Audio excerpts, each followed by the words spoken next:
Assalamualaikum warahmatullahi wabarakatuh. Kami dari kelompok 1 yang beranggotakan 3 orang. Pertama, Mardia Febriska Fajra. Yang kedua, Malika Arda Devitra. Yang ketiga, saya sendiri, Maharani Intan Pertiwi. Kami akan mempresentasikan tentang konsep hakikat manusia. Apa sih hakikat manusia itu? Hakikat manusia adalah sebagai gagasan atau konsep yang mendasari manusia dan eksistensinya di dunia. Eksistensinya berhubungan dengan masa lalunya untuk menjangkau masa depan untuk mencapai tujuan dalam hidupnya. Kata hakikat atau hakikat merupakan kata benda yang berasal dari bahasa Arab, yaitu dari kata al-haq. Dalam bahasa Indonesia menjadi kata pokok, yaitu kata hak, yang berarti milik atau kepunyaan, kebenaran atau yang benar-benar ada. Sedangkan secara etimologi, hakikat berarti inti sesuatu, puncak atau sumber dari segala sesuatu. Manusia berasal dari kata manu, berarti yaitu Sanskerta, mens bahasa Latinnya yang berarti berpikir, berakal budi atau makhluk yang berakal budi maupun yang menguasai makhluk lain. Secara istilah, manusia dapat diartikan sebagai sebuah konsep atau sebuah fakta, sebuah gagasan atau realitas, sebuah kelompok atau seorang individu. Dengan kelebihan akal, pikiran, dan budi pekerti yang Allah titipkan, manusia mampu berpikir bagaimana cara ia hidup dan bagaimana caranya untuk bertahan hidup dengan pola pikir yang luas, dan setiap bentuk dari masalah yang dialaminya akan menemui jalan keluar sendiri. Dan dengan budi pekerti, manusia dapat dikatakan sebagai makhluk yang parasa, makhluk yang senantiasa menggunakan kata hati berupa panduan akal dan perasaan yang dapat membedakan antara perbuatan baik dan yang perbuatan buruk. Baiklah, selanjutnya saya Mardia Febriska Fajra dengan NIM 2103-1138 akan menjelaskan pengertian sifat hakikat manusia dan wujud hakikat manusia. Apa itu sifat hakikat manusia? Sifat hakikat manusia yaitu ciri-ciri yang menjadikan karakteristik yang cara prinsipal membedakan manusia dari hewan.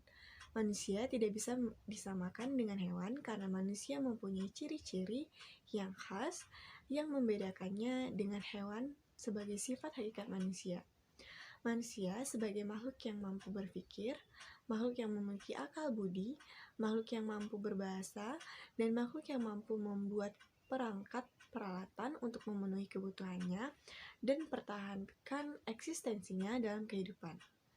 Selanjutnya, wujud hakikat manusia. Yang pertama yaitu kemampuan menyadari diri, yaitu bisa mengenal dirinya sendiri, tahu dengan tahunya, dan tahu dengan ketidaktahuannya. Yang kedua yaitu kemampuan bereksistensi, yaitu potensi yang kita miliki untuk bermanfaat untuk diri kita sendiri dan juga orang lain. Yang ketiga memiliki kata hati. Yang keempat memiliki moral, yaitu memiliki etika yang bernilai positif.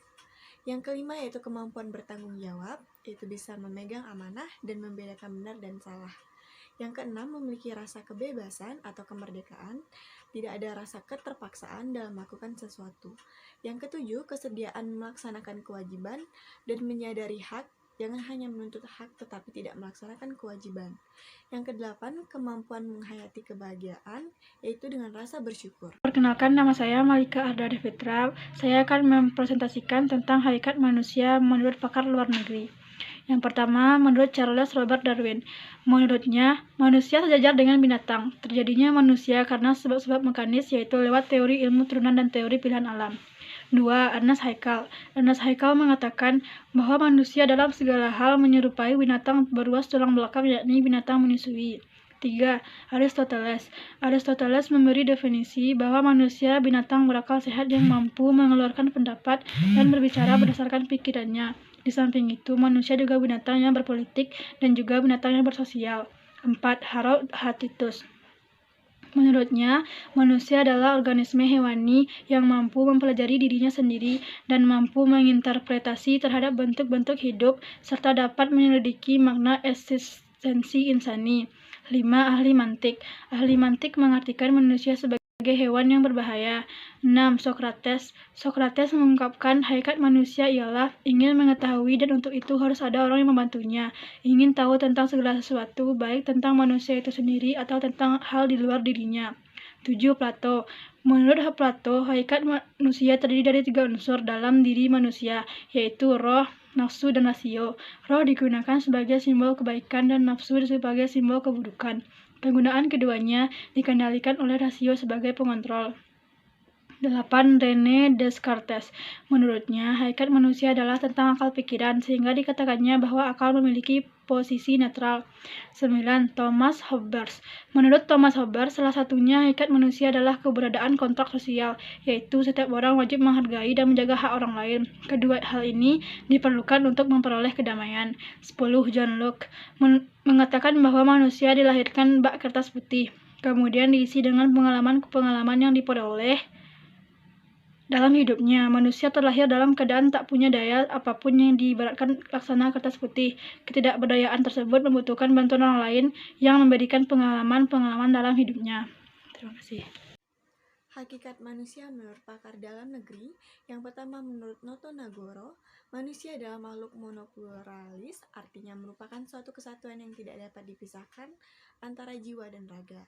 Dalam arti ini, aspek jiwanya meliputi cipta, rasa, dan karsa. Manusia selalu punya keinginan, harapan, cita-cita, dan perasaan yang berbeda. Yang kedua, menurut Iwayan Watra, yaitu manusia adalah makhluk yang dinamis dengan trias dinamikanya, yaitu cipta, rasa, dan karsa. Yang ketiga, menurut A. Sudirja, manusia adalah bineka tetapi tunggal. Bineka karena ia adalah jasmani dan rohani, akan tetapi tunggal karena jasmani dan rohani merupakan suatu barang. Yang keempat, menurut Abineno J.I., yaitu manusia adalah tubuh yang berjiwa dan bukan jiwa abadi yang berada atau terbungkus dalam tubuh yang fana. Yang kelima, menurut R.B. Sentanu, yaitu manusia adalah makhluk sebaik-baiknya ciptaannya, bahkan bisa dibilang manusia adalah ciptaan Tuhan yang paling sempurna dibandingkan dengan makhluk yang lain.